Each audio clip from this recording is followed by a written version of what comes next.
IBN 7 हौसला है।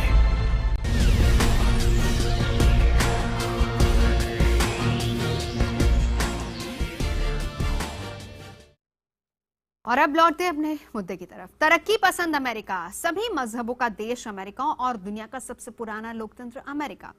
लेकिन बीते कुछ महीनों में इसी अमेरिका से भारतीयों पर हमले की बार बार आती खबरें डराती हैं। और इसी कड़ी में अमेरिका के न्यू हेवन से आई है खबर, जहां पर एक भारतीय की गोली मारकर हत्या कर दी गई। संजय पटेल नाम का ये युवक गुजरात का रहने वाला था। घर में मातम पसरा हुआ है, परिवार सदमे में है। होठों पर बस एक ही सवाल है कि हिंदुस्तानियों को क्यों बनाया जा रहा है निशाना। ये रिपोर्ट देखिए।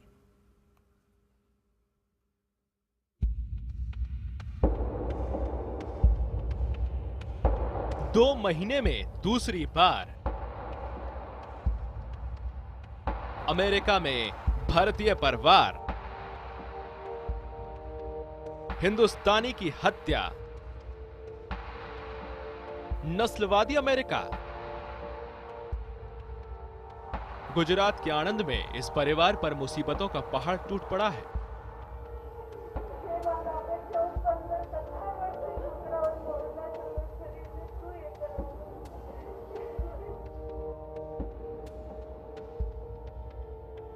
जवान बेटा 7 समंदर पार उम्मीदों के सफर पर गया था, लेकिन अब उसकी मौत की खबर आई है।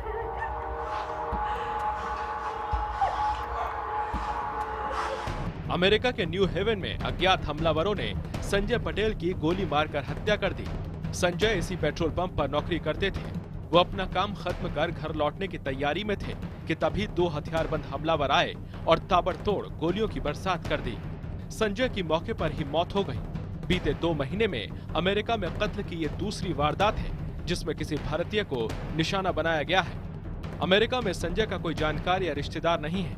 पत्नी गर्भवती है, लिहाजा परिवार उनके शव को जल्द से जल्द भारत लाने के लिए मोदी सरकार से मदद की गुहार लगा रहा है। साथ ही संजय के पिता ये बड़ा सवाल भी उठा रहे हैं कि अमेरिका से बार बार गुजराती समुदाय पर हमले की खबरें क्यों आती हैं।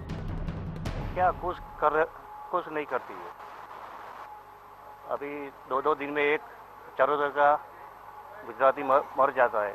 गवर्नमेंट गुजरात की और दिल्ली की कि हमारे लिए कुछ कीजिए, हम निसहाय हो गए हैं और हमारी जो आप बॉडी लानी है उसके थोड़ा हेल्प कीजिए। पूरा गुजरात, मध्य गुजरात का माहौल है। संजय पटेल अमेरिका में पिछले 15 साल से रह रहे थे। 2 साल पहले ही उनकी शादी हुई थी। हाल ही में बहन की शादी के लिए आए थे और आज गम में डूबी बहन भाई का शव लाने की गुजारिश कर रही है। ये भाई बेननी विदाई પછી તરત જ જતો રહ્યો છે, પર એનું મોઢું પણ નથી જોયું। अमेरिका में बीते कुछ वक्त में नस्ली हिंसा के मामले बढ़े हैं। ये उस अमेरिका का हाल है जिसके राष्ट्रपति बराक ओबामा भारत को सहिष्णुता की नसीहत देते नजर आते हैं। Michelle and I returned from India, an incredible, beautiful country, full of this magnificent diversity, but a place where in past years religious faiths of all types have, on occasion, been targeted by other peoples of faith simply due to their heritage and their beliefs. अब इस मामले में सियासी बयानबाजी भी तेज होने लगी है। कांग्रेस ने सरकार से कार्रवाई की मांग करते हुए ये आरोप भी लगाया है कि मोदी सरकार के बाद ऐसे मामलों में इजाफा हुआ है। पहले भी होती होंगी, लेकिन जब से एनडीए सरकार बनी है उसके बाद तो एक के बाद एक ये घटनाएं आती जा रही हैं। फरवरी में ही अमेरिका के अल्बामा में सुरेश पटेल नाम के बुजुर्ग के साथ पुलिस ने बदतमीजी की थी, जिससे उनकी रीढ़ की हड्डी टूट गई। इसके अलावा कारोबारी अमित पटेल का भी कत्ल कर दिया गया। अमेरिका में मंदिरों और गुरुद्वारों को भी बार बार निशाना बनाया जाता रहा है। ऐसे में सवाल यही कि बढ़ती नस्ली हिंसा और गुस्से के बीच अमेरिका में रह रहे हिंदुस्तानी कितने महफूज हैं और ओबामा के देश में भारतीयों पर यह खतरा कितना बड़ा है। आनंद, गुजरात से लालजी पंसुरिया के साथ ब्यूरो रिपोर्ट, IBN 7। और ओबामा के देश में भारतीयों पर खतरा कितना बड़ा, ये हम इसलिए कह रहे हैं क्योंकि ओबामा जब भारत आते हैं तो हमारे प्रधानमंत्री मोदी उनको बराक कहकर संबोधित करते हैं। यानी मकसद पीछे का और दिखाने की कोशिश ये कि वो कितनी गहरी मित्रता है। और बराक जब यहाँ से जाते हैं तो वहां जाकर तारीफ तो करते हैं हिंदुस्तान की, लेकिन साथ ही साथ कहते हैं कि वहां जिस तरीके की घटनाएं हो रही, यकीनन गांधी भी शर्मसार हो जाते हैं। तो आपके अपने मुल्क में क्या हो रहा है, क्या वहां पर दूसरे मजहबों के बाशिंदे सेफ हैं या नहीं, इसीलिए सवाल उठते हैं। तमाम खास मेहमान हमारे साथ मौजूद हैं, परिचय मैं करा देती हूँ। अहमदाबाद से बीजेपी के जय नारायण व्यास जी हमारे साथ जुड़ रहे हैं। हैदराबाद से कुछ ही क्षणों में हमारे साथ जुड़ेंगे मधु गौड़ यक्षी जी। इसके अलावा दिल्ली में हमारे साथ मौजूद है जेडीयू के प्रवक्ता राजीव रंजन जी हमारे साथ। इसके अलावा स्टूडियो में मौजूद रहेंगे पूर्व राजनयिक पिनाक चक्रवर्ती जी, और साथ ही साथ हमारे साथ स्काइप से जुड़ रहे हैं US India political action committee के अध्यक्ष संजय पुरी जी। संजय, मैं सबसे पहले आप ही के पास आना चाहूंगी। जब हम हिंदुस्तान और अमेरिका की दोस्ती की बात करते हैं, चाहे प्रधानमंत्री मोदी का अमेरिका जाना हो या फिर बराक ओबामा का हिंदुस्तान आना, हमने इन दोनों विजिट्स को एक पर्व की तरह बना दिया था। वहां पर तमाम लोगों ने उसको एक पर्व की तरह सेलिब्रेट किया, लेकिन फिर वहीं पर उसी मुल्क में जब हिंदुस्तानियों के साथ इस तरह की हरकतें होती हैं तो यकीनन ये सवाल उठता है कि क्या हम वहां सेफ हैं या नहीं। सबसे पहले तो मैं बोलूंगा कि जो जिनकी हत्या हुई है संजय पटेल जी, उनकी फैमिली के हमारे लिए बहुत कंडोलेंसेस हैं, बहुत बुरी बात है। मगर हमको दो चीजें अलग करनी चाहिए। ये क्राइम है जो टेम्पल और वो सब में हो रहा है, वो हेट क्राइम है इंडियंस के खिलाफ। ये इंसिडेंट क्राइम है क्योंकि जिन्होंने मारा है उनको शायद पता नहीं है गुजराती हैं कि एनडीए गवर्नमेंट है, कौन सी गवर्नमेंट है। हाँ, इंडियंस के खिलाफ काफी अब रिसेंटली काफी हत्या इंसिडेंट्स हुए हैं और प्रेसिडेंट ओबामा इंडिया के बारे में बोले, सबसे पहले तो बोलते अपना घर ठीक करना चाहिए बिफोर तुम किसी और को बोलो। मगर ये भी है कि इंडियन की अफ्लुएंस है काफी, अभी इंडियन कम्युनिटी काफी अच्छा कर रही है, तो उसके साथ और रिटेल में तुम हो, ग्रोसरी स्टोर्स में you become an open target. और इधर गन्स भी बहुत है यूनाइटेड स्टेट्स में, स्कूलों में हत्याएं हो रही हैं तो ग्रोसरी स्टोर्स में हो रही हैं। तो ये इंसिडेंट्स तो बहुत डेंजरस हैं, और मगर ये कोई टारगेट एक गुजराती कम्युनिटी को नहीं है, ये Indians obviously are being targeted क्योंकि उनकी अफ्लुएंस है और रिटेल सेक्टर में है। चलिए, आपने कहा कि इस एक कम्युनिटी को टारगेट नहीं है। हमारे साथ जय नारायण व्यास जी भी हैं। जय नारायण जी, अब आपकी तो सरकार है और मोदी जी खुद बार बार कहते हैं, और मैंने वही सवाल मैं दोबारा दोहराऊंगी कि दोनों की विजिट जब एक दूसरे की कंट्रीज में होती है तो हम उसको पर्व बना देते हैं, खुशी होती है, अंदर से कॉन्फिडेंस महसूस होता है कि अगर हम वहां जाएंगे तो वो हमारा अपना मुल्क होगा और अगर वो यहाँ आएंगे तो ये उनका मुल्क होगा। लेकिन ऐसी घटनाएं, एक महीने में दूसरी घटना, और अगर हम पिछले कई दिनों से देखें, चाहे वो मंदिर हो, गुरुद्वारे हो या फिर हिंदुस्तानी हो, हर किसी को टारगेट किया जा रहा है। देखिए, मैं मानता हूं कि जो आपकी बात है बिल्कुल सकारण है।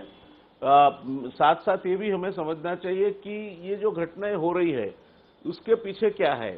अमेरिकन सरकार को अपना घर ठीक करना चाहिए, वो बात बिल्कुल सही कही गई है, मगर उसके पीछे एक और भी बात है कि हमारे लोग वहां जाते हैं, बहुत मेहनती है, अक्सर पढ़े लिखे लोग वहां गए शुरुआत में, तो आज जो इनके साथ काम करते थे उनकी जो लाइफस्टाइल रही, एवरेज अमेरिकन की लाइफस्टाइल क्या है, वहाँ एक हफ्ते पगार मिलती है, उसके 2 दिन वो कैपिटलिस्ट होता है, दूसरे 3 दिन वो सोशलिस्ट बन जाता है, और आखिरी 2 दिन तो किसी से $100 का बिल मांगता है, $50 उधार मांगता है, तो कम्युनिस्ट बन जाता है। ये लोग की लाइफस्टाइल की वजह से इनके पास कुछ बचत नहीं रहती। हमारे लोग हैं, मेहनती हैं, काम करते हैं, बिल्कुल थ्रिफ्ट यानी कि वो अपने हाथ सिकुड़ कर रहते हैं और पैसे बचा के इन्वेस्ट करके आगे कुछ अपना करना है, इस तरह करके वो आगे बढ़े हैं। तो ये पूरा जो मसला है वो ये एक तरह से देखे तो इनका जो अनएम्प्लॉयमेंट होता है, जो पॉवर्टी होती है, इसका ठिकरा इनके सर पे फोड़ने वाले भी वहां भी है, ऐसा नहीं है कि वहां नहीं है। तो ये नहीं, तो सरकार क्या कर रही है? क्योंकि जो संबंध जो संबंध मधुर बनाए जा रहे थे दोनों देशों के बीच में, उसमें तो कम से कम ये नहीं होना चाहिए था। देखिए, सरकार तो चाहेगी मधुर संबंध मधुरतम बने। वो ये जो घटनाएं हैं, वो घटनाओं के लिए भी सरकार राजनयिक चैनलों से बात करेगी, और अगर संबंध मधुर है तो शायद इसकी ज्यादा असर पड़ेगी। मगर बात ये नहीं है, जय नारायण जी, मैं लौटूंगी, तमाम दूसरे मेहमान हैं उनको भी चर्चा में जोड़ लेते हैं। पिनाक जी, आपने दोनों की राय सुनी। संजय पुरी जी हमारे साथ मौजूद हैं अमेरिका से, और यहाँ पर जय नारायण जी, ये दोनों अपनी अपनी राय दे रहे थे। आपको क्या लगता है ये किस वजह से ये टारगेट हो रहे हैं? इंडियंस ही क्यों टारगेट हो रहे हैं? मंदिर, गुरुद्वारे क्यों? इसका एक संदर्भ है जो मैं पहले एक्सप्लेन कर दूं। अमेरिका सब चीज में आगे है, वर्ल्ड चैंपियन है कई चीज में, टेक्नोलॉजी में, पर जो वायलेंट क्राइम है, जो हिंसा है उनके समाज में, उसमें भी वो वर्ल्ड चैंपियन है। क्योंकि अगर रेप्स देखें, वायलेंट क्राइम्स देखें, अमेरिका के फिगर्स 15-20 गुना ज्यादा है इंडिया से। क्यों है? क्योंकि उनकी सोसाइटी जिस तरह से बनी हुई है उसमें हिंसा का बहुत बड़ा एक रोल है। उसके बाद जैसे वो कह रहे थे अमेरिका से जो रिप्रेजेंटेटिव थे संजय जी, जे गन्स का वहाँ पे जो अवेलेबिलिटी है वो बहुत ज़्यादा है। आप पर 1000 पॉपुलेशन में अगर गन्स का नंबर देखें तो अमेरिका में सबसे ज़्यादा है। तो अमेरिका की जो वायलेंट सोसाइटी है उसका असर उसके प्रिजन पॉपुलेशन में भी है। आपको मालूम होगा कि अमेरिका में जो प्रिजन पॉपुलेशन है वो सबसे ज़्यादा है दुनिया में, कि उन्होंने सबको अरेस्ट करके अंदर कर दिया है। शायद ये सारा क्राइम के खिलाफ जो फाइट है उसकी वजह से है। पर बात यह है कि इंडियंस को क्यों टारगेट किया जा रहा है? मैं मानता हूं कि ये सिर्फ इंडियंस को चुन के नहीं किया जा रहा है, बट इसकी कई वजह हैं। इंडियन सक्सेसफुल है, रिटेल सेक्टर में है। जैसे उन्होंने कहा कि रात के जो 24 आवर स्टोर्स होते हैं, जो छवि में आ रही थी, मुझे लगता है ये 24 आवर कोई स्टोर था, जैसे 7-Eleven वगैरह है। वहां पे रात को ये लोग ग्रोसरी में हमारे लोग ही बैठते हैं, क्योंकि वो कर्मठ हैं, वो रात को भी काम करते हैं, और वहां पे वो अकेले रहते हैं और प्रोटेक्शन नहीं होता है, इसलिए वो टारगेट बन जाते हैं। रात को किसी को $100 चाहिए, $50 चाहिए, आके मारपीट करके पैसे ले लिए। क्योंकि ये क्यों होता है? क्योंकि अनएम्प्लॉयमेंट है, ड्रग्स का बहुत बड़ा सेवन होता है अमेरिका में। अमेरिका दुनिया का सबसे बड़ा ड्रग सेवन करने वाला राष्ट्र है। तो अमेरिका की जो अच्छाइयां हैं वो तो हैं, पर बुराइयां भी बहुत हैं। तो हमको ये समझना चाहिए कि उस सोसाइटी में जो हमारे लोग जो जाते हैं, क्योंकि वो अट्रैक्ट होते हैं, क्योंकि वहाँ कर्मठ जो आदमी होता है वो सक्सेसफुल भी होता है। तो इसीलिए इस वजह से ये हुआ है। मैं नहीं मानता कि हम लोग को ये मैं मानने को उतना तैयार नहीं हूं कि सिर्फ इंडियंस को चुन चुन के किया जा रहा है, पर नस्लवादी भी है वहां पे। जो नस्लवादी जो कई लोग हैं, जिस तरीके से जिस तरह से वो एंटी इमिग्रेंट कुछ लोग हैं, वो उनको, जैसे गुरुद्वारे हैं, हमारे मंदिरों में ये बात लिखी गई थी, उनको भी टारगेट किया जाता है। जी, यानी इस इंसिडेंट को अगर हम देखें तो इसमें हम, जैसे संजय भी बता रहे थे, कि ये सिर्फ एक क्राइम है, इसको नस्लवाद से नहीं जोड़ना चाहिए। ये वजह है, ये वजह जो मैंने। हमारे साथ मधु गौर जी भी जुड़े हुए हैं, ये स्पोक्स पर्सन है कांग्रेस के।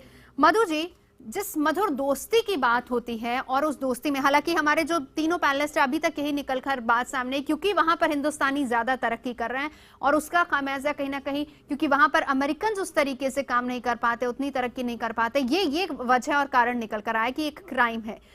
आप इसके पीछे की वजह कारण क्या देखते हैं? इसमें दो चीज है नवजोत जी। एक तो जो मधुर दोस्ती की जो बात हुई, इस पे बात ज्यादा और इसका नतीजा बहुत कम निकला है। जिस तरीके से यूपीए की सरकार में मैं 5 साल या 10 साल ऑलमोस्ट फॉरेन अफेयर्स कमेटी में भी था, और मैं खुद अमेरिका में 14 ईयर्स रह के आया हुआ। जहाँ संजय पटेल जो युवक की हत्या हुई न्यू हेवन कनेटिकट स्टेट में, वो जगह एक बहुत खतरनाक जगह है, काफी वहाँ का क्राइम बहुत ज्यादा है। दूसरी कल ही और एक हत्या भी हुई, राजेश नाम लड़का का, जो गुंटूर की निवासी है, वो शिकागो के पास हुआ। ये इंडियंस पे क्यों होता है? ये जो ग्रॉसरी स्टोर कहते हैं, और या जो पेट्रोल बंक, वहाँ का गैस स्टेशन कहलाते हैं, तो उस रातों में काम करने का जो मुश्किल की काम होती है, वहाँ काम करने के लिए पढ़ लिख के जो बच्चे, अब यहाँ से अगर आप देखेंगे 1 लाख के ऊपर जो स्टूडेंट्स अभी अमेरिका जा रहे हैं इंडिया से, इसमें लगभग $3 बिलियन खर्च करते हैं। और दूसरी जो वहाँ जॉब करते हैं, तो जब पढ़ने जाते हैं तो उनके लिए फीस पे करने के लिए ये हार्ड आवर्स में थोड़ा काम बाहर कर लेते हैं। मोस्टली ये ग्रॉसरी स्टोर्स और पेट्रोल बंक, ये गैस स्टेशंस इंडियन होन करते हैं, गुजराती या पंजाबी ज्यादा होन करते हैं। तो ये इलीगली काम करना पड़ता है इनको, कुछ पैसे बनाए या फिर खुद पढ़ाई के लिए फीस के लिए पे करनी पड़ती है। तो इसमें एक तो इनका हिफाजत के लिए, और दूसरी जो अभी संजय जी और दूसरे लोग ने कहा, जैसा मंदिर की तरक्की की एक बात है, वहाँ की तरक्की एक तो दूसरी मान से मिलजुल के रहना पड़ता है। वहाँ के लोकल पॉपुलेशन से भी मिलना पड़ता है, वहाँ की कांग्रेसमैन सेनेट से मिलने से फिर अपने इंडियन कम्युनिटी के लिए प्रोटेक्शन मिल सकता है।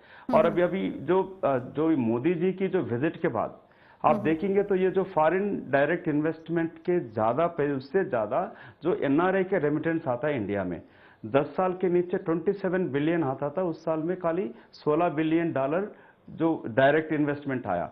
अभी 60 बिलियन तक जो विदेशी में रहते हुए भारतवासियां पैसे वापस यहाँ घर भेजते हैं, वो 60 बिलियन तक क्रॉस हो चुकी है।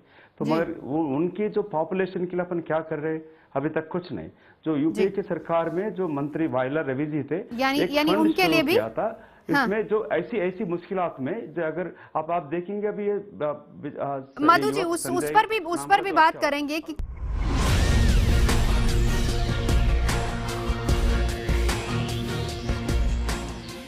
तो आज का मुद्दा है ओबामा के देश में भारतीयों पर खतरा, और इसी पर हम बात कर रहे हैं।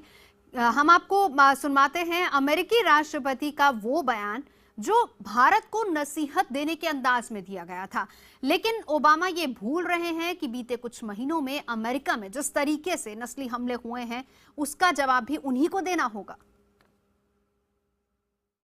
Michelle and I returned from India, an incredible, beautiful country, full of this magnificent diversity, but a place where in past years religious faiths of all types have, on occasion, been targeted by other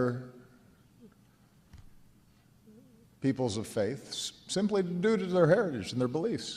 Acts of intolerance that would have shocked Gandhiji, the person who helped to liberate that nation. तो Obama Bharat आए थे, बहुत स्वागत हुआ था, और शुरुआत में ही मैंने इस बात का जिक्र किया था, और ये जिक्र करना जरूरी है क्योंकि एक उत्सव की तरह हमने उसको बना दिया था। और उसके बाद ओबामा जब गए थे वापस, ये उनकी प्रतिक्रिया थी कि वहां पर जिस तरीके से एक धर्म के लोग दूसरे धर्मों पर रेसिज्म यहाँ पर भी हो रहा है, उससे उबरना चाहिए। लेकिन क्या अमेरिका उबरा है या नहीं उबरा, या आए दिन जो घटनाएं हो रही वो इसकी एक मिसाल। राजीव जी, मैं आपसे जानना चाहूंगी, ओबामा यहाँ आते हैं, हमारे प्रधानमंत्री बराक बराक कहते नहीं थकते हैं, दोस्ती की मिसालें दी जाती हैं, बहुत सारी बातें होती हैं, वो यहाँ निवेश करेंगे, हम वहाँ जाएंगे, रास्ते खुलेंगे, लेकिन क्या ये वाकई सकारात्मक तरीके से इसको देखा जाना चाहिए या नहीं? देखिए, इसमें दो चीज़ें बहुत ही स्पष्ट हैं। अमेरिका का चेहरा बदला नहीं है, लेकिन उत्सव स्वतः स्फूर्त होता तो अमेरिकी जो नज़रिया है वो बदला हुआ वास्तव में होता। लेकिन जब हम प्रबंधन के जरिए हिंदुस्तान और अमेरिकी धरती पर हम ये कोशिश करते हैं कि एक वैश्विक व्यक्तित्व तो हमारे प्रधानमंत्री जी का हो गया है, और सच्चाई इसके उलट है। ऐलान हमने किए, PIO या OICs वगैरह के लिए जितने भी ऐलान थे हमने किए, लेकिन जब भी H1H2 वीज़ा और इमिग्रेशन लॉज को लेकर के सारी चीज़ें थी तो कोई बड़ा अमेरिकी ऐलान नहीं हुआ।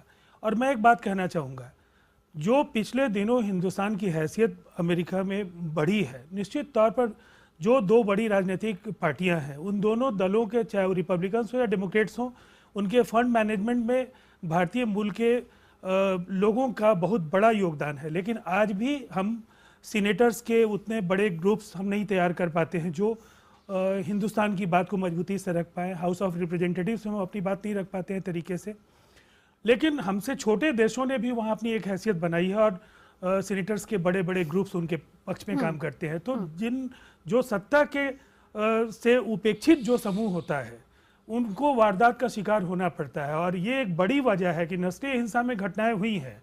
लेकिन हिंदुस्तान जो 125 लाख लोगों का राष्ट्र है, जिसने पूरी दुनिया में, जो इंडियन डायस्पोरा है, जो वैश्विक भारतीय समुदाय है, आज दुनिया की एक बड़ी ताकत हो सकती है। लेकिन कहीं ना कहीं हमारे विदेश नीति की ये कोई कमजोरी तो है, जिससे जो वहाँ रहने वाले लोगों को एक मनोबल की दृष्टि से जो एक लाभ दिखना चाहिए था वो नहीं दिखा। तो ये हमारी जिम्मेवारी बनती है कि जनसंख्या की दृष्टि से भी हम वोट के हिसाब से भी वहाँ एक बड़ी ताकत है, संसाधनों के हिसाब से भी बड़ी ताकत है, फिर भी मार्टिन लूथर किंग और अब्राहम लिंकन और जिस तरह से इस तरह की लड़ाइयाँ लड़ने वाले लोगों का नाम वो लेते रहे, और गांधी का हवाला दे करके हिंदुस्तान को जिस तरह से उन्होंने, एक तरह से इनडायरेक्टली उन्होंने हिंदुस्तान की आलोचना की है, तो अपनी धरती पर उन्हें हिंदुस्तानियों के लिए कोई न कोई सख्त इस तरह के निर्देश देने यानी चाहिए। विदेश नीति को थोड़ा और स्ट्रॉन्ग करने की जरूरत है। मैं इस पर रिएक्शन लूंगी, जयनारायण जी आपके पास आऊंगी, पर संजय मैं आपके पास आना चाहूंगी। ये इस बात का जिक्र यहाँ पर राजीव जी कर रहे हैं कि विदेश नीति में कमजोरी, छोटे मुल्क भी हैं लेकिन उन्होंने भी अपनी वहां पर मजबूत पकड़ बनाई हुई है। क्या हम ये माने, क्योंकि आप वहां पर हैं, वहां की हकीकत आप अच्छे से बयां कर सकते हैं, क्या हिंदुस्तानियों की पकड़ या हिंदुस्तानियों का रौब उतना नहीं है अमेरिका में?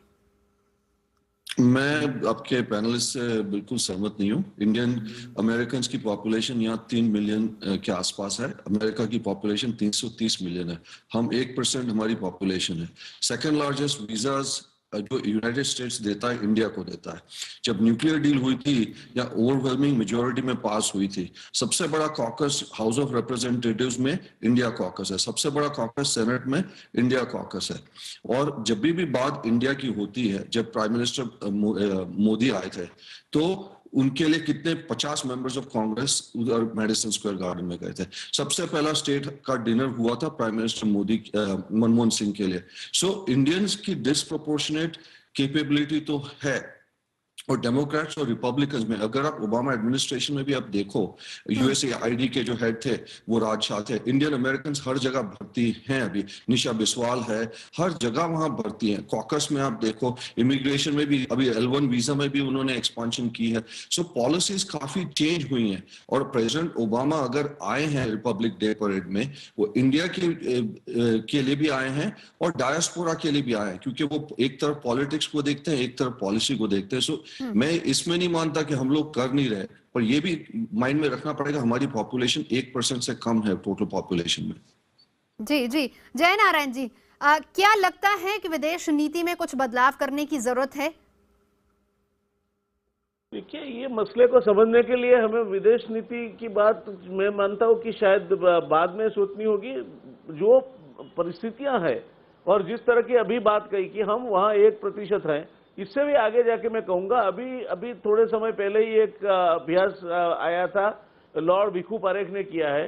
वो खैर अमेरिका को लेके नहीं था, यूरोप को लेके था, मगर इसका टाइटल था rising face of racism in Europe आने वाले समय में। और उन्होंने इसको अमेरिका के साथ भी कहीं ना कहीं संदर्भ में जोड़ा है। जिस तरह से हमारे लोग वहाँ अच्छी तरह सेटल होते जा रहे हैं, जिस तरह से वो प्रॉस्परस होते जा रहे हैं, जिस तरह से इनकी संख्या कम होने के बावजूद भी जिस तरह कहा गया इनकी अगत्यता बढ़ती जा रही है, कहीं ना कहीं एक हिडन एलिमेंट ऑफ एनवी। और वहाँ जो लोगों को, जिनको काम नहीं करना है, जिनको सरकारी डोल पे ही अपना गुजारा करना है, जो कुछ इस तरह से सेविंग्स वगैरह के लिए या हार्डवर्क के लिए कभी जिनकी कोई दानत नहीं रही है, उन लोगों की इस तरह की एक तरह की एनवी बढ़ने वाली है। ये बात हमें समझनी होगी और ये बात समझ के हमें चलना होगा। और इसका जो मूल है वो हमारी कम्युनिटी की हार्ड वर्किंग में, एंटरप्राइज में, और वहाँ जिस तरह से उन्होंने काबिल तारीफ एक स्थान प्राप्त किया है। मैं तो तारीफ करूंगा हमारे जो जहाँ भी एनआरआई भाई हैं, चाहे वो दुबई में हो, चाहे यूके में हो, चाहे अमेरिका में हो, उन्होंने एक मिसाल खड़ी की है अपने आप के लिए। तो जब आप सफल होते हो तो किसी कोई निष्फल आदमी की कोई तभी टारगेट बनते हो। मैं जयनारायण जी आऊंगी, रोक रही हूँ, माफ कीजिएगा। मधु जी भी हमारे साथ हैं। मधु जी, राजीव जी ने ये सवाल उठाया है कि विदेश नीति में बदलाव की जरूरत है। आपको लगता है ऐसा? क्योंकि पिछले कुछ समय में अगर हम देखें, अब पिछले 1 ही महीने में देख लीजिए 2 या 3 घटनाएं इस तरह की हो चुकी हैं और तमाम जो आस्था के केंद्र हैं वहां पर उनको भी निशाना बनाया जा रहा है। बिल्कुल, इसको बिल्कुल बदलाव होने चाहिए। जिस तरीके से अभी इंडियन अमेरिकन के साथ वो जो जितनी फायदा भारत देश को मिल रहा है उनके रेमिटेंस के साथ या दूसरा, अभी ये मीठी बातों से नहीं होगा। सरकार के तौर से एक कदम आगे बढ़नी चाहिए। जिस तरीके से जो इंडियन अमेरिकन वहाँ रह रहे हैं उनकी इकोनॉमी में भी वो लोग शामिल है, तो उनका जो हिफाजत के लिए भी वहाँ का लोकल सरकार करने का, जैसा वीज़ा रेगुलेशंस का है। अभी जैसी वर्क वीज़ा अगर मिल जाती, ज़्यादा मिलने से अगर H1 वीज़ा 65,000 ही मिलते हैं। इसमें भारत देश, कई अमेरिकन कंपनीज ये H1 वीज़ा की फ़ायदा उठा रहे हैं, नहीं तो बैंकरप्ट हो सकते थे। तो यहाँ का जो IT कंपनीज अपने जो एक्सपोर्ट्स है US कंपनीज को सपोर्ट करते हुए वहाँ का US कंपनी बंद होने से रोक रहे हैं। तो इस सरकार के तौर से ये भी प्रभाव होनी चाहिए वहाँ की सरकार के ऊपर। जब अध्यक्ष आए थे ओबामा जी, तो उनके साथ जब बातचीतों में ये करनी चाहिए था। सो मोदी जी ने ये ऐलान कर दिया कि वीज़ा ऑन अराइवल, वो तो है ही नहीं। ये इतनी झूठ बात है। ये प्रधानमंत्री जी वीजा ऑनलाइन किया है, ऑनरेबल नहीं किया है, मगर ऑनरेबल कर दिया है। जैसे अभी एनआरआई की जो इतने इनकी स्वागत किया आते तो उनकी तो उनके लिए कुछ करनी चाहिए। इसमें बिल्कुल सोच होनी चाहिए विदेश मंत्रालय के तौर से, वहाँ जो विदेश में रह रहे हैं अपने भारतवासियों के लिए क्या कर सकते हैं, उनकी सरकार से जिस तरीके से उनका सरकार का जो बातचीत हुई थी प्रभाव है तो इसमें सोचने चाहिए। मधु जी बता रहे हैं जो बातचीत हुई थी, जो भी डील्स हुई हैं उसको गलत तरीके से पेश किया गया, लोगों को लुभाने के लिए, बताने के लिए कि दोस्ती बहुत गहरी है, लेकिन वैसा कुछ हुआ नहीं। मधु जी बता रहे हैं। देखिए जो बातचीत हुई थी वो अपने लोगों के लिए हुई थी। जो अनाउंसमेंट पीआईओ किसके लिए है? पीआईओ अपने लिए है। और ये मैं कुछ हद तक एक अथॉरिटी के साथ कह सकता हूं, क्योंकि 77 से 90 तक मैं इस कार्य के साथ जुड़ा रहा हूं। भारत सरकार के विदेश मंत्रालय की समिति जो जिसने ये फेरा जो फेमा में बना पलटा है, वो भी उसी समय के प्रभाव है। मधु जी सवाल करना चाह रहे हैं। सवाल है, मैं कमेटी में था। जयनारायण जी, आपको ये सोचिए, पहले जो प्रधानमंत्री जी ने जो घोषित किया गया था, जो मैडिसन स्क्वायर गार्डन में अमेरिका न्यूयॉर्क में थे, फिर ऑस्ट्रेलिया में गए हुए थे, और गुजरात में जो प्रवासी भारतीय दिवस में भी कहा था, जो विदेशी में रहते हुए PIO people of Indian origin के लिए जो शुरू किया वीजा ऑन अराइवल, वो वीजा ऑन अराइवल नहीं है, ऑनलाइन अपना करना पड़ता है 3 दिन पहले, और ईमेल पे वीजा आता है तो वो वीजा लेके आना पड़ता है। तो वीजा ऑन अराइवल ऑनलाइन बहुत फर्क होती है। और दूसरी बात, जो जैसे ऐसी घटना हुआ, ऐसी घटने हुए जब ये इतने गरीब भी है, वैसे काम हर दिन काम करके जीते हैं, अगर उनकी बॉडी भी ले आना है तो 6-10 हजार $10 खर्च होती है। इसके लिए भारत सरकार से क्या प्रबंध रखा है? जयनारायण जी जवाब दे दीजिए। इनके लिए पैसे नहीं होता है। इसके लिए क्या फंड विदेश मंत्रालय से, वहां के एम्बेसीज ने क्या फंड इसमें घोषित किया है, ये बताइए। देखिए मधु जी, मैं इसको राजनीति में नहीं खींचना चाहता। आप जब में हो गए उस समय तो काफी रिलैक्सेशन हो चुके थे। मैं जो बात कर रहा हूं, शुरू में क्या परिस्थिति थी? शुरू में तो सेक्शन 19(1)(d), 31(c), 26(7), आपको यहाँ किसी आपके घर आपका भाई भी आए तो उसको सिनेमा देखने ले जाए तो आपको रिजर्व बैंक का फेरा का अप्रूवल चाहिए, otherwise you are violating section 9 of FERA. ये परिस्थिति थी। इसमें से आहिस्ता आहिस्ता हम आज तक पहुंचे हैं। जो हुआ है वीजा ऑन अराइवल, अभी आप जो कहते हैं वो टेक्निकलिटी है। जो जयनारायण जी, मैं खुद लॉयर हूँ, मेरा लॉ फर्म है अमेरिका में। आज मैं रात में भी काम करता हूँ अमेरिकन लॉ फर्म को। मैं खुद एक लॉयर हूँ, मैं जो कह रहा हूँ, और मैं 10 साल एक्सटर्नल अफेयर्स कमेटी में भी रह चुका हूँ, तो इसकी तजुर्बा के साथ कह रहा हूँ आपको।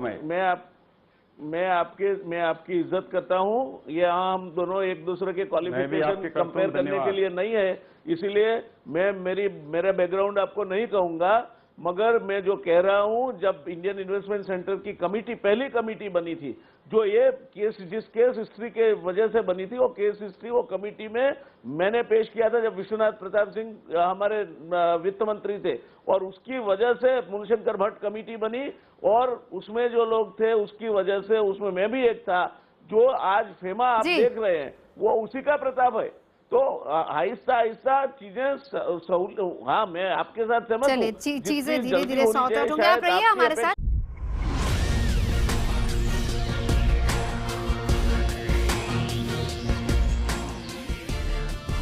ओबामा के देश में भारतीयों पर खतरा, इसी पर हम चर्चा कर रहे हैं। पिनाक जी, आप इस पर कुछ कहना चाहेंगे?